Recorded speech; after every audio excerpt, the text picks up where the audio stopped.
Hi friends, this is your friend and sister Alexine by Grace in Maryland, and welcoming you back to the backyard.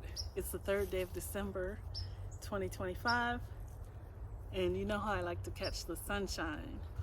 So yesterday was rainy, today it's clear and sunny, and I got the sun beaming right down. It's 2 o'clock, and we're taking advantage of the sunny hour in the backyard. So I brought out my yarn and crochet hook, and I brought out one sheet of watercolor paper and the brushes, but it looks like I forgot to bring most of the paints. I just have one color. I just have one tube of paint out here, so I might have to go get the rest.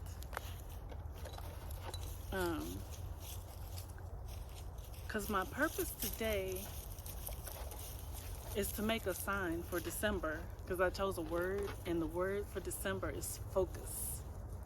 Focus. And it's not the only word that I chose. I chose order and decency, dignity, devotion, discipline, and then I added focus.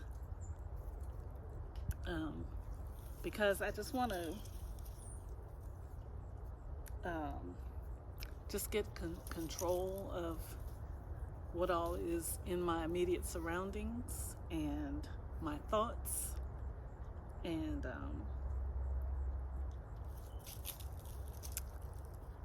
be organized to make the end of the year as efficient as possible, and then carry that focus and concentration into 2026.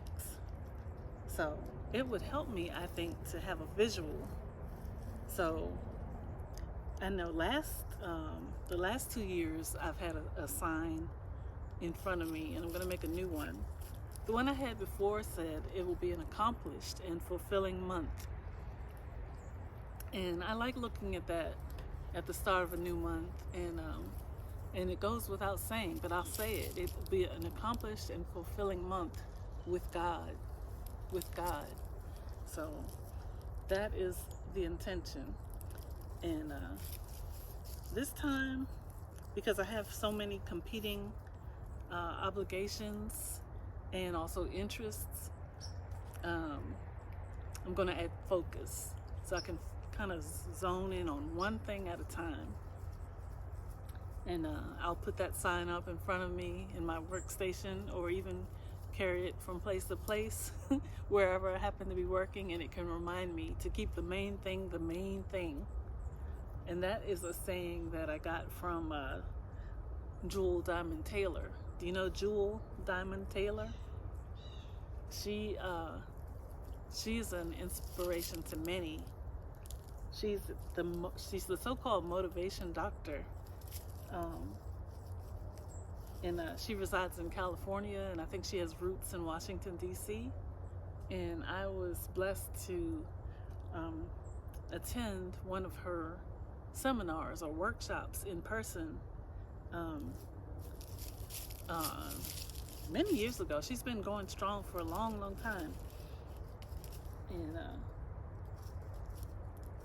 I was blessed by her writings, and she had an online newsletter back when newsletters and email were really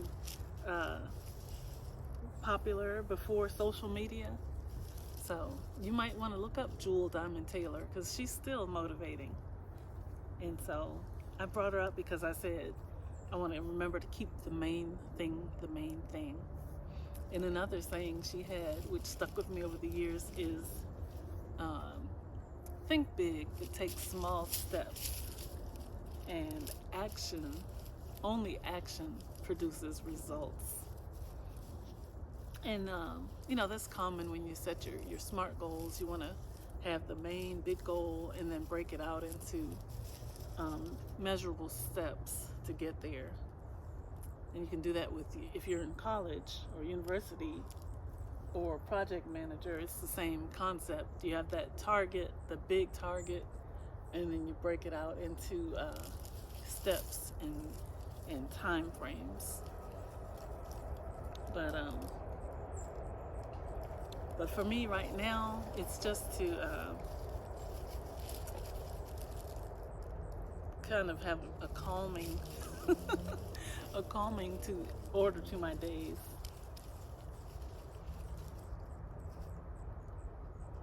I'm looking back at Sandy. She's over in the bush pulling up acorns out of the leaves. Okay, so since I don't have the paints with me, let me see what I do have. Sometimes it's like work with what you have. Let me see. Is there anything I can work with?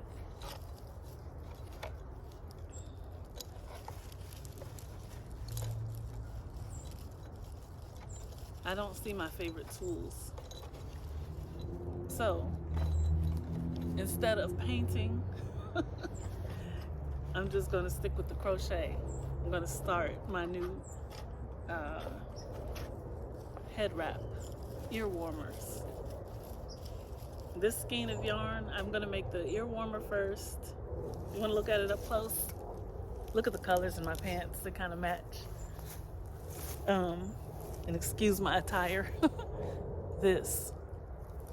I'm going to make ear warmers, like a headband style with a button in the back. And then I'll use the leftover to make a scarf.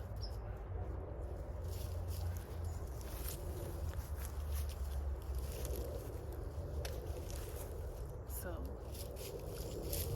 sometimes it's easy to find the beginning of the yarn, other times not so much. I don't know what the method is for this brand. Because usually it's right in the center, and you can just pull the end out. I'm not seeing it. That's the kind of day I'm having.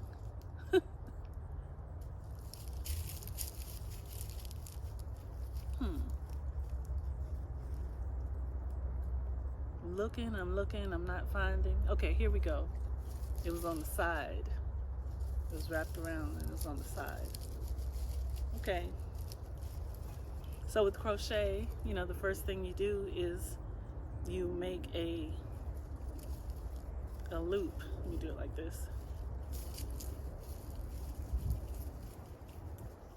Gosh, I'm just like, I don't know what my problem is, guys. Alright, I got the loop.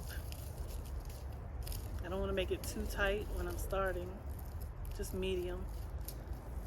And I have a pattern.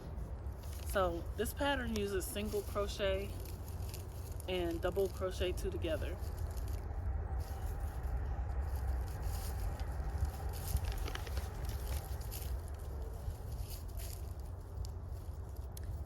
And it also uses just plain double crochet throughout. The top of the pattern doesn't say so, but when I read through it, it looks like it's mostly double crochet. So it says chain 6 and then turn. So I'm gonna chain 6. 1, 2, 3, 4, 5, 6.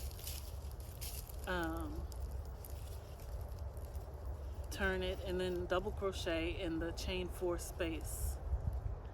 So let's see. There were 6, so we're going to skip 2 and pick up with the 4th space.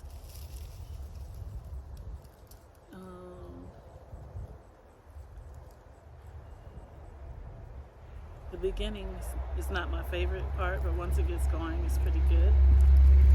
1. Got to keep my eye on the dog.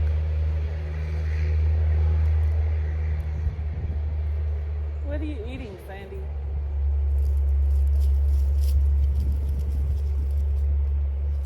Yes, guys, I am out here soaking up the sunshine and getting the vitamin D for the day. The natural vitamin D. Let me do it while I can, because you know in the winter when it gets cold, that's when we get low on vitamin D. All right, so now I got to the end. I did the 4 double crochet. I got to the end of the row. I'm chaining 2, turning, and then I'm going to double crochet in those 4 stitches. So 1,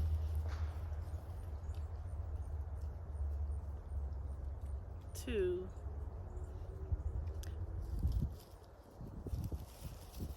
3. I love how the colors just happen to work together, like with like I'm wearing purple shirt today. It's the Fly Nerd shirt. The lady with the bun and the glasses, just like me, like Alexine. But I didn't design this shirt. I bought it at a women's conference called Thrive. That was 2025 in January. But yeah, I have the purple shirt and the blue. It's 2 tones of blue in my pants with some gray and a berry stripe color. And this yarn has some blue and berry and then some purple. And the way this is turning out so far, can you see the end of it? It's starting out mostly purple. And this is just the lunch break, so-called creative recess. And if I'm not intentional, guys, you know, I could end up spending the entire day in the desk chair in front of the computer, and I don't want that to happen. It's good to give my eyes a break. Even though I'm doing this, it's different from reading text.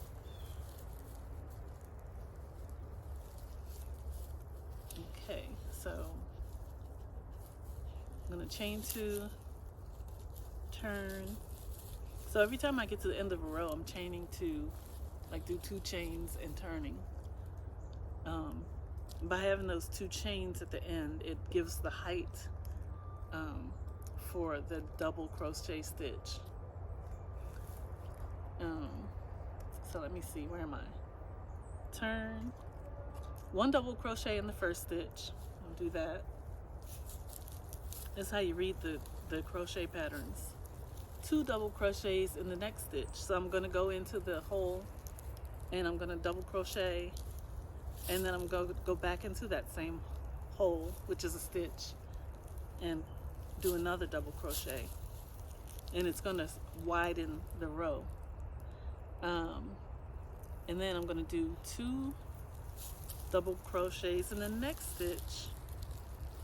So going into the 3rd stitch and putting 2 double crochets into it, and then 1 double crochet in the last stitch, and that gives a total of 6 stitches in this row. And then I chain 2. I'm just following the instructions. Turn, and then double crochet in every stitch. That would be 6 stitches. 1,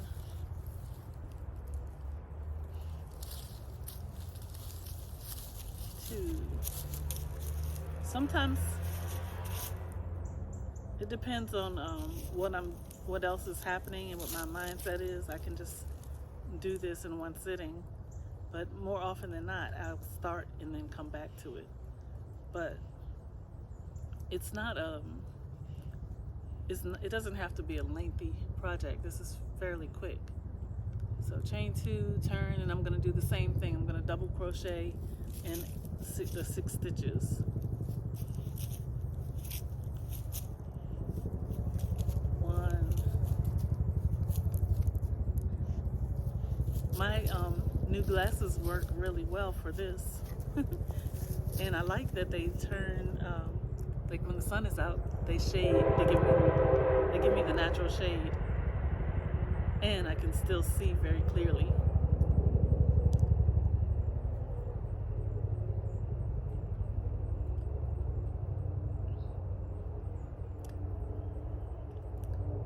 Mandy's sitting right at my feet.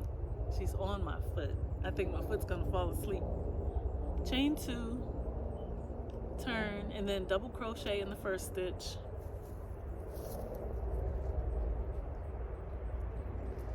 Two double crochet in the next.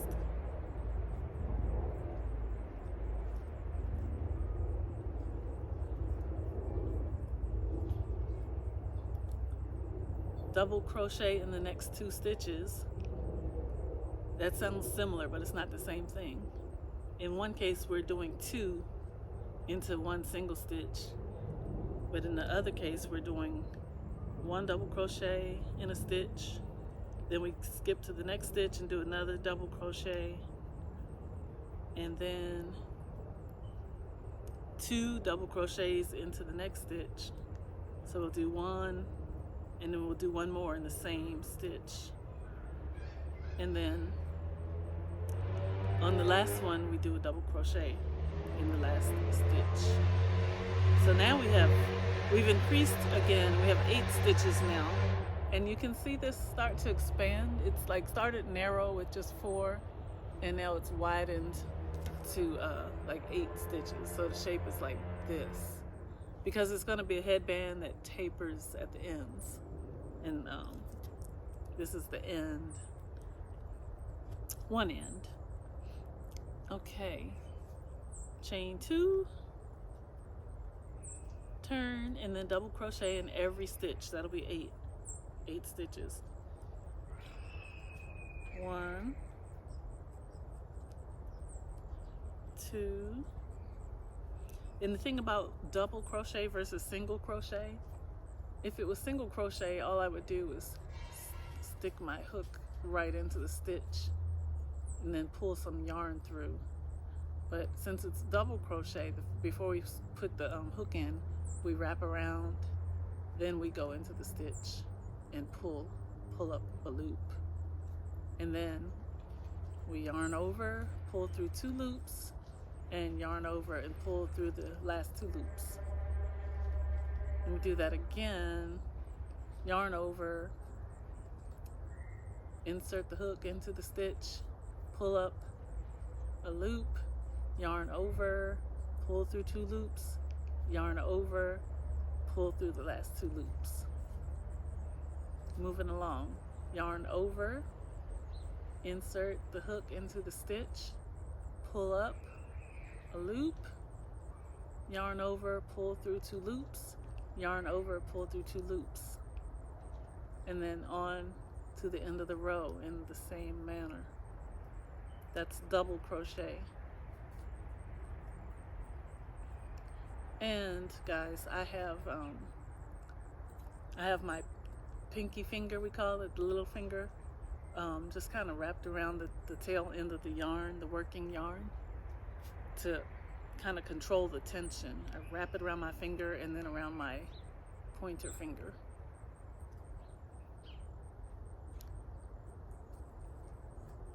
I think in some cases it's easier just to watch someone in person how it's done and then copy that.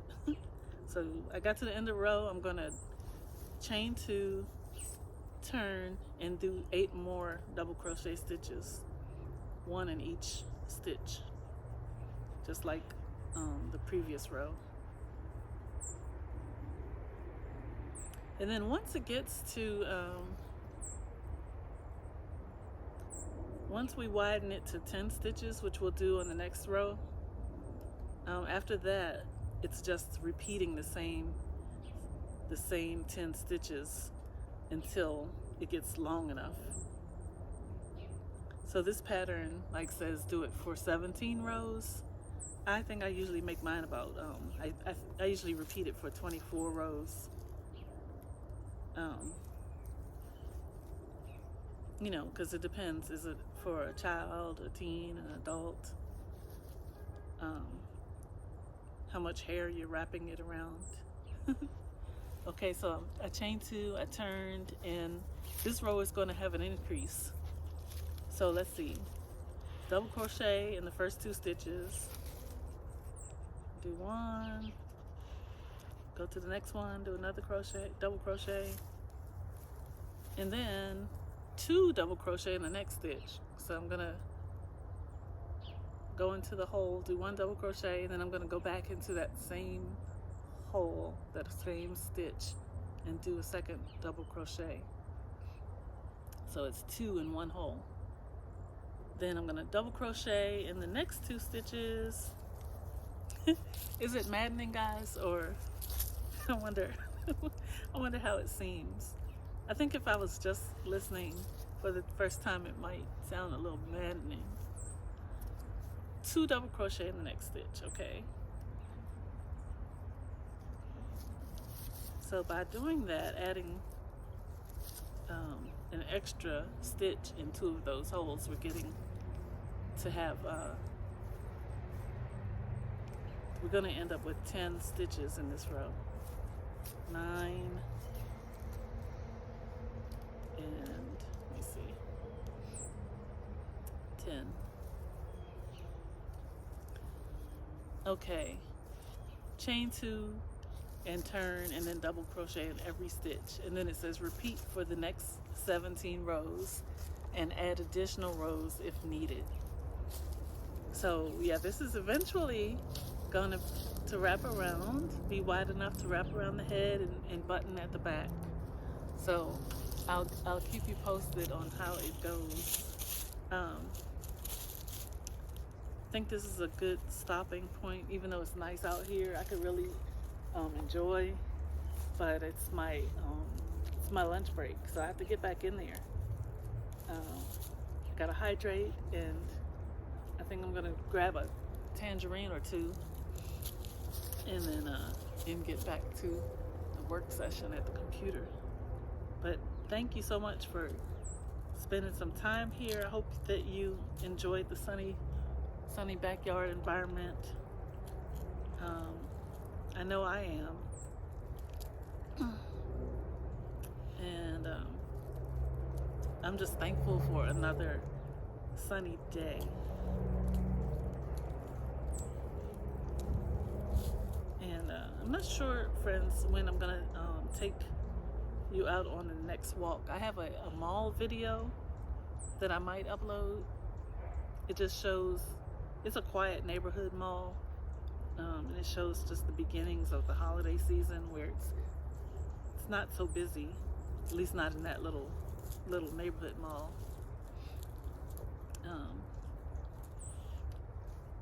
But if I get out and about again, then I'll update you, try to show you some new surroundings. But yeah, this has been another edition of Creative Recess with Alexine by Grace. Blessings from the state of Maryland. Please like and comment, share the video if you will, if you have a friend who would join the circle, and subscribe if you haven't, and come back often to visit. I like to have visitors, and I like visiting. And you can't see Sandy Pup right now, I don't think, but she's here too, basking in the sun. Enjoy the rest of your day, friends, or your night. Let me turn this camera off now. Bye-bye.